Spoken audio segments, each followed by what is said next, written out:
Hey boys, and welcome back to another Bleach Braceover video, and today we have a tier list for the choose a 6-star summons that is dropping in less than 40 hours. So if you don't know how this system works, basically what it is, it'll be a banner on your summon screen and you pick 10 characters of your choice, only seasonal and premium characters, so no Thousand Year Blood War, no novel characters, no movie characters. Every character that you see right here should not be included in this list. Now there are a few premium characters and seasonals that shouldn't be here, for example the Desert Society banner, the Tag Team Ginzru banner, the other premium filler banner, and the swimsuit banner that we just recently got, and the 5th anniversary characters. They should not be in this list because they're just too new. That's what KLab do. They cap it, I believe, at the Machine Society male characters. So if for some reason Desert Society is in this banner, I will say right now that this Rukia is a must pick. However, I don't think she'll be in there, so I'm not including her in this list. So like I was saying, you pick 10 characters and you get one random character of the 10 you have chosen. It's a very good system for veterans out there. It pretty much guarantees us a new character, guarantees us orbs to use on the anniversary. It's very, very good, and it's only ever here during the Japanese anniversaries on July 23rd. So we only get it once a year. So you don't want to make the mistake of picking someone that you're probably going to pull next week, right? That's basically the main point of this video. However, I will say, at the end of the day, it's your account. You know what you're missing, and just pick who you want. I mean, I will suggest some characters here, but if you want to go for Sodanir Shirayuki because you like her, then do it. Last year, I picked Aaroniero, right? I haven't even used him, but I picked him because I wanted him, and I'm not disappointed. I'm happy about my choice, and I'm lucky I even got him, right? So I will say that, right? Now, the way I kind of did this banner or this tier list is rated them how good they are and how common they are. Now there are going to be a few exceptions to that because I'm a bit biased against some characters, but you know, I think it's fairly accurate to some extent, right? So let's start off at the bottom. This is the Nah tier. These are characters, if they're even in it, where nah, just don't save yourself the time. Don't pick them. You can pick them if you want it. If you want them, go for them. But for the most part, unless you force yourself to use them, you're never really gonna use them. There are a few characters here that are gonna be getting released somewhat soon. By that I mean the Halloween Soifon. She's actually kind of usable. She will be getting a resurrection in around 2 months time where you can just buy her then. So that's why I didn't put her as high. The Broken will be getting his resurrection in around 2 weeks time. That resurrection might make him good. However, you can just buy him in 2 weeks time, right? You don't really want to waste a character that you can just literally guarantee yourself to get if you do want to spend some money. So these characters right here, most of them are resurrectable. They're good for the orbs if you need the orbs, but most of them, yeah, like I know White Zangetsu is actually quite good, but nah, you don't want to pick him. I'm gonna be honest. I haven't used him in years, and yeah, that's basically my opinion on that tier. The next one is the Lynx tier. Now these are the few that stood out. Mainly DR Lynx, some resurrectable Lynx like this Byakuya. He is a recharge and strong attack damage link, one of the best links in the game. However, do you really want to waste your choose a 6-star on getting a link? Probably not, right? However, I did want to point them out. You know, you got some 14 recharges, some 20 DRs, 25 no attack, low stamina damage, DR and NAD damage, you know, all that other stuff, full stamina damage. Some pretty good links here. They're optionals. You don't have to go for them, but if you do go for them, you're mainly going to go for them for the link. And then next here we have the 2 common as fillers. These characters are, most of them are good. I mean, some are better than others. Like this White Ichigo, I would say, is top 10 power. However, you're going to get them in the future. I'm going to be honest. You're going to get them in the future. You don't really want to go for them. I'm just how it is, right? These characters will potentially be in the anniversary banner. Do you want to go for them because of that? I have, if not everyone here, mostly everyone watching this video, the veterans out there, have most of these characters 5 out of 5. That's how ridiculous these are as fillers. If you are new to the game, because we don't get a lot of new premium banners, we do end up getting a lot of the same faces. So these are the faces we see a lot. Now there are a few characters above that we do see a decent amount. However, they are higher because I just think they're better characters, and I made an exception with those characters. But yeah, these right here, they're too common. If you pick them, you'll probably end up pulling them in a few months time anyway. So don't pick them. Next up, we have the okay choice. Now, these characters you can't really go wrong with. There are a few characters like this Tag Team Ichigo that are worse than some of the characters here. However, he is less common, so that's why I included him a bit higher. That's how I kind of rated these characters. Some of them are worse, but they are quite rare, so maybe you want to go for them because you won't always have the opportunity to pull these characters, right? Now, there are a few exceptions, like I said. This Floor 20 Aizen and the Toshiro are somewhat common. They will be in a lot of banners. However, I do think these characters are worth going for 5 out of 5 because this Aizen right here is a very good character. If you have him 5 out of 5 and he's ever a bonus in epic grade, which he is in, I believe, 2 of them or 1 of them, and when he is a bonus, he absolutely destroys the epic grade. He's a needed character in 420 if you're trying to take on Tower of Audios or Tower of Forging.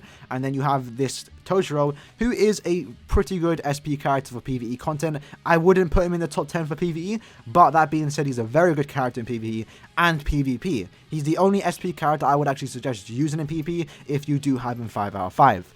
Some of the other characters here, we have the Visor Trio. I don't think they're as common as the other characters below them, so that's why I put him in here. We have the Anniversary Aaroniero, who isn't that good. I will be picking him. However, he is an anniversary character, so I kind of just include him here. Same goes to some of these old premium characters, that's why they're here, and some of the seasonal characters too. They're pretty good. You really can't go wrong with them. If you do get them, you can use them. They are usable. It's just, you know, personal preference if you want to go for these characters. And then we have the top 3 tier. Now, these characters I would definitely suggest pulling for if you have them, right? Now, like I said, premium characters aren't going to be the highest in this tier, but there are a few exceptions. Like, if we look at the top tier, we'll talk about all 3 tiers at the same time, right? We have the Fierce Battle Kenpachi and Fierce Battle Ichigo. Now, these characters are premiums, however, they aren't the most common premium characters, and that being said, they're very, very good, and definitely worth having if you don't have them. So that's why I put them in the must-have tier. I will be picking the Kenpachi, even though he's a premium character. I don't really care. Same goes to the Aizen. Aizen's just a bit worse than these two, so that's why he's in the above standard. I'm not saying he's the best character, however, he is quite rare, so maybe you want to go for him. I will be picking this Aizen because I want him, right? He's a fierce battle character. He is quite fun to play with from the gameplay I've seen. He isn't the best, but you know, best doesn't always mean fun, right? So I want to pick him. I will be picking him, and maybe you want to do so too, right? Now, one thing I forgot to mention is the fact that you want to make sure you do this choose a 6-star summon after you have pulled on round 1 if you do decide to pull. Main reason because you don't want to pick a character from the choose a 6-star, get that character, and then pull on the step up and then get the character again. Now, dupes are good in this game, especially a good dupe. However, you want to make sure you get like the best opportunity to get the most characters possible, right? So let's just say, for example, this Kenpachi. If he is a filler in the round 1 of the step ups, I will be doing my choose a 6-star summon after I've done 2 KOs or so on the first round, because if I get him from the step ups, then I don't need to pick him from the choose a 6-star, and I don't want to make a mistake of getting a dupe character, right? Even though a dupe Kenpachi would be quite good. So that's my advice if you are deciding to go for premium characters. If you're only going for seasonal characters, then you can pretty much do the choose a 6-star before you even decide to summon. So looking at the above standard tier, you have a good mixture of seasonal and premium characters. The Hollow Ichigo might be a bit too high, however, he is a premium character. He is somewhat usable in PvP, and that's why I included him this high, right? He's an anniversary character, he is usable in PvE, he is usable in PvP, so that is why he's in this tier. Izuru is a pretty good flurry character. You can't really go wrong with him. He's a seasonal, you don't always get the chance to pull him. Same goes with the Aizen. He's one of the better NAD characters that don't have flurry, so he has that going for him. Lilynet is a flurry character. If you don't know what flurry is, by the way, it doubles your normal attack hits. It's pretty much the standard nowadays for normal attack characters, right? Then you have the Halloween Grimmjow, a good SP character, can't go wrong with him. Rukia, one of my favorite characters in the game, potentially going to be in the filler for the anniversary, so do keep that in mind before picking her in the choose a 6-star. But that being said, dupes of her, you can't really go wrong with. She's pretty good. Now, pretty good character. Aizen, many people hate on, still good to this day. Nothing, okay, he has problems with him, but he's still good, in my opinion. Then we have the Machine Society characters. We have the Retsu, who actually I'm going to put higher. I think Retsu deserves to be in a tier above. Yeah, I'm going to put Retsu higher. She deserves to be in a tier above. Do keep in mind, by the way, this isn't in order. Just because Retsu's at the bottom does not mean she's the worst in this tier. So Lottie is pretty good. She has no affiliation killer, but she does have some decently good Berserker to make up for it. So can't go wrong with her. I will be picking her in my choose a 6-star. I will be picking her in my 10 characters for choose a 6-star. So she's pretty good. And then we have the second tier called the Pretty Good Lad tier. So these characters are... yeah, a good set of characters, honestly. I would say pretty good. You can't go wrong with any of them. Now, there are a few premium characters here. The Chad and Kenpachi are probably the most common characters of the 5 or 7, 8 characters, but you can't go wrong with them. They're pretty good, especially for beginners out there. They're going to be Chronicle Quest bonus characters. They're going to be able to beat pretty much every PvE content you put them against. They're going to be top tier in PvP, so that's why I did put them in this high. They are also in the premium ticket, so maybe you want to pick them from there, but like I said, you can't really go wrong with them, especially for a beginner. Then we have the Machine Society Toshiro, the Cacao Society and Momo, good SP characters all around. Kaien, a very good SP character. Ranku is Ranku in a outfit that looks very, very nice. That alone is a reason to pick her, but she is actually very, very good too. Same goes for Nelio, and then we already talked about the Retsu, and then now we have the highest tier, right? These characters I would definitely consider picking if you don't have any of them. This Ruruka is definitely a must pick for everyone that doesn't have her, because she is a Lynx Tier character. If you don't know what that is, it basically means when you use this character in IZ, you get 5 additional drops, tech drops more specifically, because you can only take her in the tech potion quest, right, for IZ.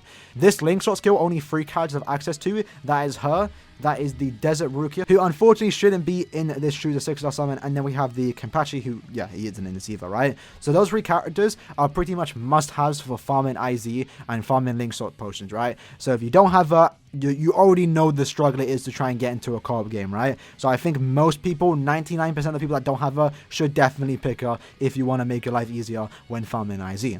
The Fierce Battle Duo, now yes, they might be premium characters, however they are more rare than premium characters. You're not always going to have the chance to pull these characters because K-Lab don't put them in filler pools. That's just how it is. They've been quite limited since they have come out. The nickname going around for these characters are called fake premiums because you can get them from tickets. However, the chance of happening is quite low, similar to the anniversary characters. It's possible, but, you know, at one point you just want to get the character. I want Kenpachi. I don't care if he's a premium character. I don't care if I can get him in the future. I want dupes of him, and I want him now, right? So I'm going to be picking him in my 10. I encourage some of you guys to do the same, unless he's a filler in the first round.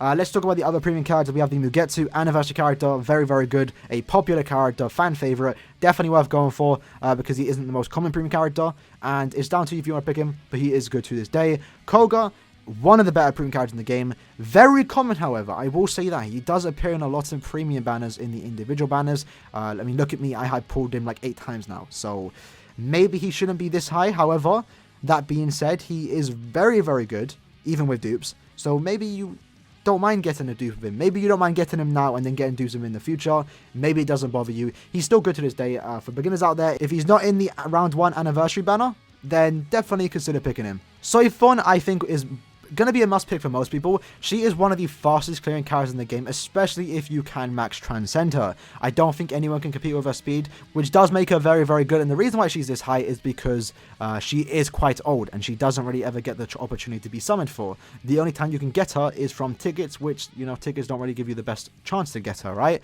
I have pulled her twice from tickets in the last like 6 months, so it's possible, but you know, you might just get unlucky, but she's very, very good. I would definitely say she's worth picking for, even though she is a premium character. She's quite old, but that being said, how good she is just makes up for it. She's worth going for. And then we have the Machine Society Aaroniero, who is a very good character. I would say top 3-speed character in the game. Even with the new Byakuya coming out, I would still say this Aaroniero is better. They do different things in my opinion, but, you know, overall you might find more use in this character than Byakuya. But yeah, Aaroniero is very good, and that's basically the list, right? If you disagree with any position down below or my positioning for these characters, just let me know. We can have a discussion in the comments down below. But yeah, overall, I think I made my point clear. You have old characters here that aren't really worth going for. If you do get them, you might not use them unless you force yourself to use them. We have the Link crew. We have CADs that are pretty good, however they are very common, so you don't really want to pick them. Then we have a good selection of old premium characters that are good, some good seasonal characters, some okay seasonal characters, but then being seasonal does make them quite rare, so maybe you want to pick them here. And then you have the top 3 tiers here that are just overall very good characters and definitely worth picking. So that was the video. Hope you guys did enjoy it. Let me know who you are thinking of putting in the comments below. The picture on screen right now are the 10 characters that I will be picking, and yeah, I will see you lads in tomorrow's video, which will be the gameplay reaction and the filler pool, and is it worth summoning on the 1st anniversary banner. Alright, I'll see you lads then. Peace.